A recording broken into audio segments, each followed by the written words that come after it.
You're breathing, but are you manifesting? You breathe over 20,000 times a day. Inhale, exhale, again and again, without thinking, but pause, just for a second. What if one of those breaths could shift everything? What if the life you've been trying so hard to create, through intention, through effort, through faith, was waiting, not in your thoughts, but in the space between your breaths? Maybe you've done everything they said, visualized, meditated, repeated affirmations until your voice cracked. And still, there's that hollow ache, that quiet frustration, the waiting that never ends, as if the universe heard your desire but chose silence instead, as if something deep inside is still holding on, still protecting, still resisting. Most of us don't realize it, but the way we breathe tells a story, not the story we want to tell, but the one we've been living, the breath of someone surviving, not someone creating, shallow, rushed, tense. It's the breath of a nervous system trapped in resistance, fighting, controlling, fearing, and from that breath, we emit a signal, not to the world, but to the very field we're trying to co-create with. There's a longing inside you, not just for a result, but for a state of being where it's finally safe to receive. Not mentally, not conceptually, but viscerally, in your body, in your cells. A receiving that doesn't need proof, it just knows. Neville Goddard whispered, "Feeling is the secret." But feeling is not wishing.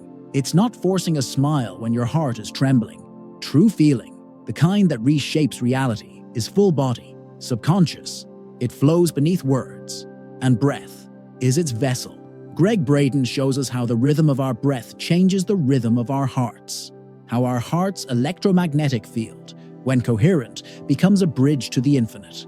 When breath and heart move as one, we don't just think differently, we radiate differently. So I ask you, gently but clearly, if you're still manifesting from a place of tension, what signal are you truly sending? If your breath is still afraid, how can your soul feel safe enough to unfold? Stay with this feeling, because the shift doesn't begin with the mind. It begins with the body remembering it is already whole. And from that remembering, we begin. You breathe like someone surviving, not like someone creating. Have you ever noticed how you breathe when you're worried? When you're rushing through your day, holding invisible weights no one else can see? It's subtle, but powerful. Shallow inhales, tight chest, a pause that isn't peace, but bracing. This isn't just stress. It's your body whispering, "I'm not safe." And in that whisper, a message is being sent, not just to your cells, but to the field around you, the field that responds not to your words, but to your frequency. And breath is frequency. It's vibration, rhythm, resonance. It tells the universe whether you are open or closed, aligned or afraid. Most people breathe like they're preparing for danger, without even realizing it. Their body is stuck in a low-level panic, fight or flight that never truly turns off. This isn't weakness, it's survival, a learned pattern. But here's the truth. Your vision can't land in a body that thinks it's still at war. Neuroscience shows us this in real time. When the breath becomes irregular, the heart rhythm follows. And when the heart is incoherent, the brain can't think clearly. You lose access to intuition, clarity, creativity, the very gifts that manifestation depends on. Because creation isn't logical, it's magnetic. And magnetism doesn't come from fear. It comes from coherence, from harmony inside your system, from a body that believes it's safe enough to open, to receive, to expand. So maybe it's time to reframe what breath really is. Not just air, not just survival, but a language, a form of communication that your body speaks fluently. Every breath says something. I'm here. I'm hiding. I'm holding on. I'm ready. What is your breath saying right now? Let's listen more deeply, because before we can change what we're attracting, we must first change what we're embodying. And embodiment always begins with breath. You know all the manifestation theory, but your body hasn't caught up. You've read the books, listened to the teachers, memorized the phrases like sacred spells. You create your reality. Energy flows where attention goes. You believe it deeply. But if you're honest, Why does it still feel like nothing is truly shifting? Because the mind can know something that the body still doesn't trust. And the universe, it doesn't respond to what you know. It responds to what you are. You may close your eyes and visualize abundance. Feel the joy, the freedom, the peace.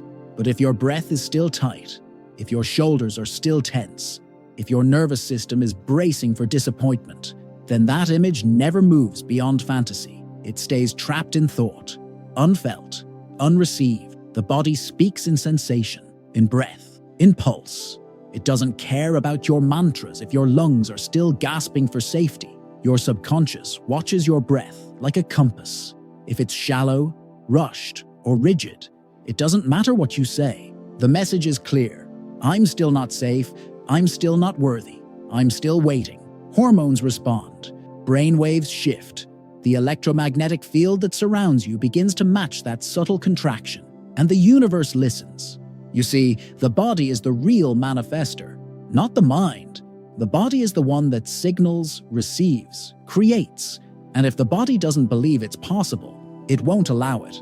Not because it's sabotaging you, but because it's protecting you from disappointment, from change, from the unknown. But what if we could teach the body to believe, not with more effort, not with more affirmations, but through the breath, through slow, steady, trusted signals that say, it's okay to relax now, it's okay to open, you are safe to receive. And in that safety, reality begins to soften. What if your next breath could be the first one that truly tells your body, it's already here? Let's explore what happens when breath becomes not a strategy, but a surrender. When you're using breath with the wrong intention, it begins with sincerity, a yearning to feel better, to move forward, to heal. So you find breathwork, a sacred tool, they say. You try it, you commit, and yet something still doesn't shift. You breathe deeply, but the tension stays. You inhale light, exhale intention, yet your body still feels clenched, your heart still guarded, because underneath the technique, the intention matters. If you're breathing to fix yourself, you're still telling the universe that something is broken. If you're breathing to force a result, you're still locked in control. It's subtle, almost invisible, but it changes everything. There is a kind of breath that feels like striving, like trying to earn your worth. It's fast, pressured, urgent. It comes not from trust, but from fear. And when breath becomes another form of performance, it loses its power. It no longer calms the system, it agitates it. You begin to chase peace instead of embodying it.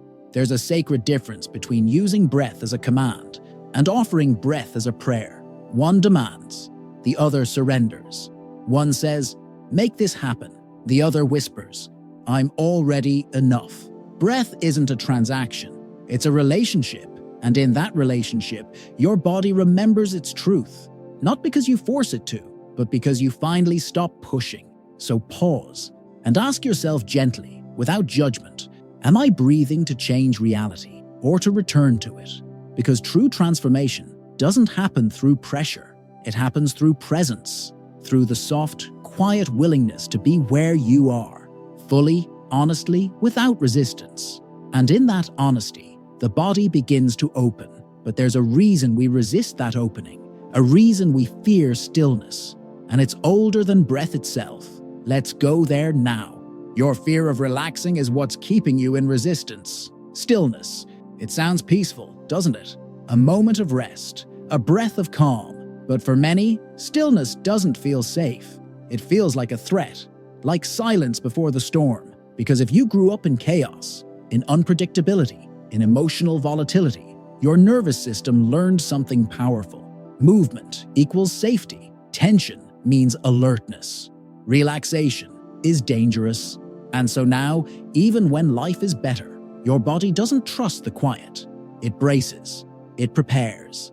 It waits for the next hit of stress to prove that safety is an illusion. You may crave peace, but the moment it arrives, something inside contracts. Subtly, automatically, because safety isn't a concept. It's a frequency, and your body doesn't learn it through thoughts. It learns it through experience. This is why so many people struggle with manifestation. Not because they lack faith, but because they've never felt truly safe to receive.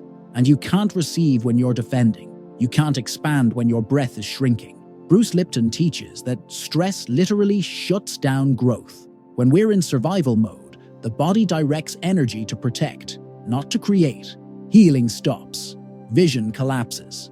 The future becomes irrelevant because the body believes it's still surviving the past. So we try harder, do more, chase the feeling of peace instead of becoming it. But what if your nervous system isn't broken? What if it's loyal, devoted, trying always to keep you safe in the only way it knows how? Then the path isn't to force change. It's to teach safety, gently, through breath, through presence, through the sacred message. You don't have to be on guard anymore. You are safe now. And in that moment, when breath meets trust, something softens, the armor loosens, the heart opens. This is the doorway. And now that we've found it, we'll step through it together, breath by breath, moment by moment, starting with just 3 minutes. How to breathe as if it's already done. Close your eyes, just in your mind for now. Imagine that the thing you've been longing for has already arrived. Not imagined, not hoped for, but here, real, embodied. Let that vision soften into a feeling. Let that feeling dissolve into a breath. Now inhale, slowly, gently, for 6 seconds. But don't just breathe in completion. Breathe in the sensation of it already happened. Not in your future, in your now. And then exhale, also for 6 seconds, but not as release, as surrender. No pushing, no controlling, just trust, cellular trust. The kind that doesn't ask how, because it already knows. This is the breath of fulfillment. It's not about technique, it's about vibration. When you breathe with the frequency of fulfillment, you are not attracting what you want, you are becoming it.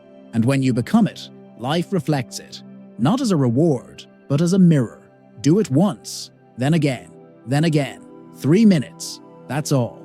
And not because time matters, but because rhythm does.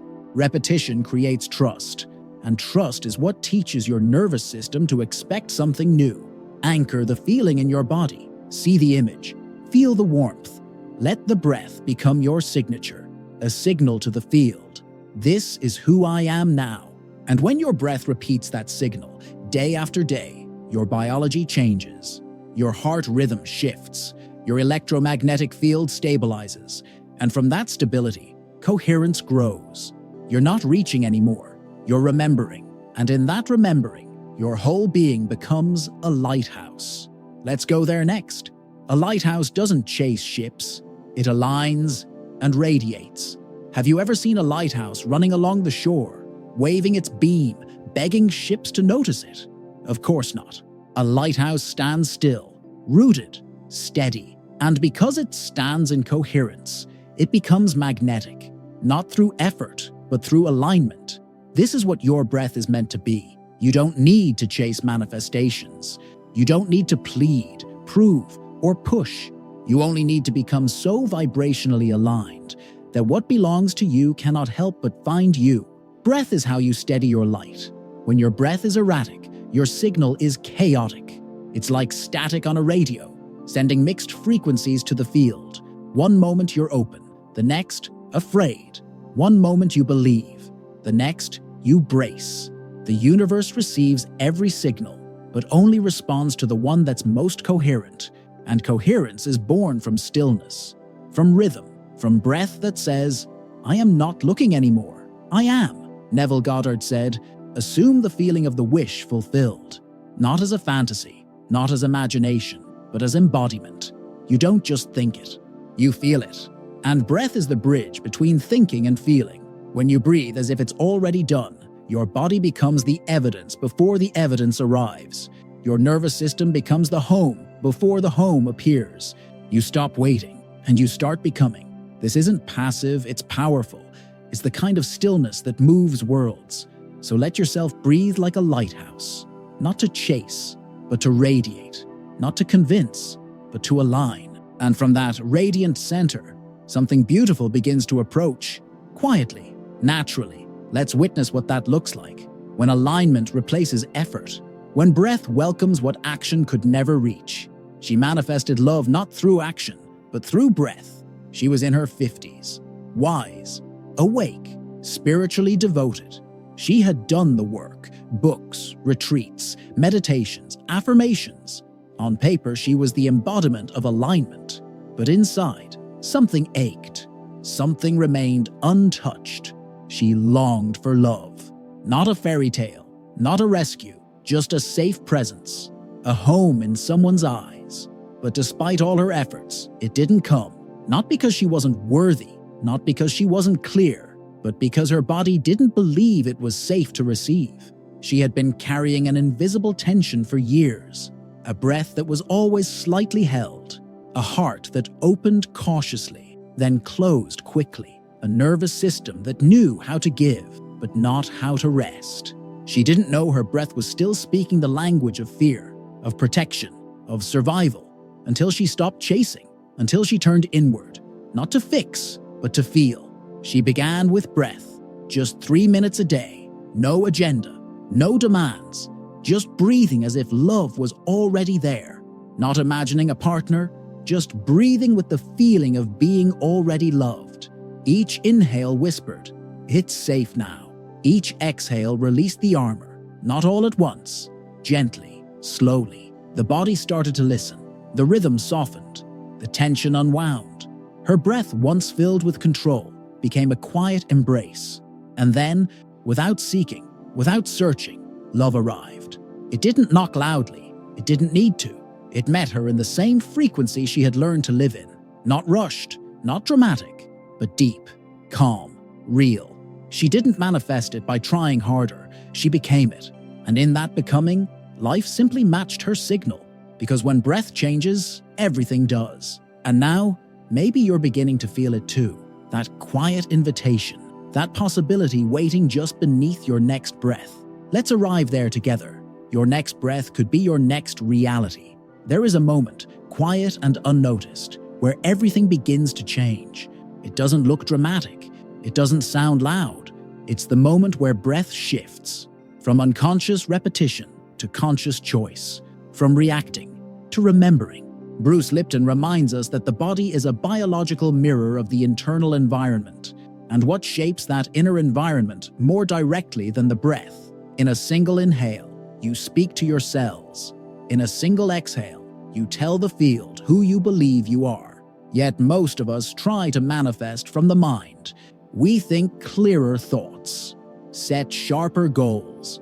But if the frequency isn't embodied, if the body is still bracing, then thought becomes noise, intention becomes static, and the dream stays just out of reach. Because frequency doesn't live in the mind, it lives in the body. The breath is the interface, the sacred bridge between belief and biology, between your subconscious and the quantum field. Every inhale is a signal, every exhale, a declaration. The way you breathe is the way you believe. Neville Goddard said, "The subconscious is the womb of creation, and the breath is how you fertilize that womb, not with force, but with felt truth, with coherence, with presence." So let me leave you with this image. Every conscious breath is a vote, a quiet, sacred vote for the version of you that you're becoming, not through effort, not through striving, but through alignment, through resonance, through the gentle power of remembering who you already are. If something inside you stirred during this conversation, if a part of you softened, or opened, or simply paused, then take a breath now. Not for me, not for this video, but for you. And if that breath feels like a beginning, maybe it is. Stay in alignment, not for the algorithm, but for your own becoming. Some moments are too quiet to notice.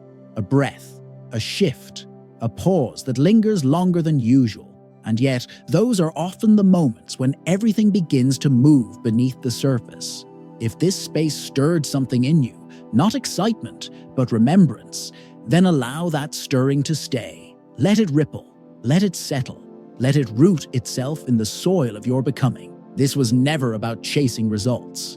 It was never about doing more. It was about learning how to live from the inside out, about letting your breath lead you, not into control, but into coherence, not into fantasy, but into frequency. This space we created together, it doesn't end here, because your breath goes with you, wherever you walk, whatever you face, whoever you become. So if this voice resonated, if these words found you in a moment you didn't know you needed, breathe with that. Not to reach something new, but to stay aligned with what is already true. And if, in that alignment, you feel the quiet pull to connect more deeply, then follow that thread, gently, naturally, no pressure, no performance, just presence. Let each breath from this point forward be a quiet act of devotion to the version of you who no longer has to fight, no longer has to chase, who only needs to remember and breathe.